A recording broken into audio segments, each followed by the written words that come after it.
This is just one example of a statewide problem that contributes to a vast disparity of lead poisoning in Black children. What will you do, if elected governor, to address this important environmental problem that has crippled so many of Indiana's children of color? Well, not waiting to be governor is the right first step, and we haven't. Obviously, as you mentioned, this has been going on for years, unfortunately, and it's a Superfund site, which is an important distinction, meaning that the EPA is the lead agency that puts together how we correct this embarrassment, so to speak. And so what we have done to date, what my office has done, what the governor's office has done, is we have said the state of Indiana will be there to help, both respecting the local control, the mayor, and respecting the federal lead agency responsibility.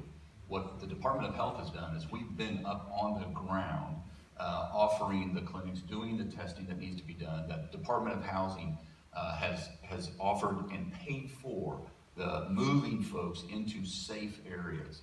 And so what we're trying to do is respect the local control and the federal responsibility, and as a state step in when we're just sitting waiting on the feds to come in and deal with this Superfund site. It's being dealt with, and it needs to be on a fast track. We've communicated with the federals and asked them, where is your plan? Not just for this site, but for other sites around the state of Indiana, and we're still waiting.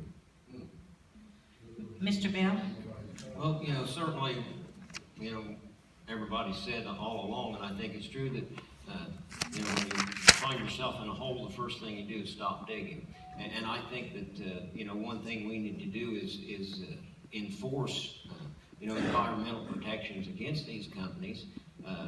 Certainly that's one of government's duties, is to protect us from force and fraud. And we need to, businesses over the years, large businesses, have received favors that allow them to do some of this polluting, and the dumping.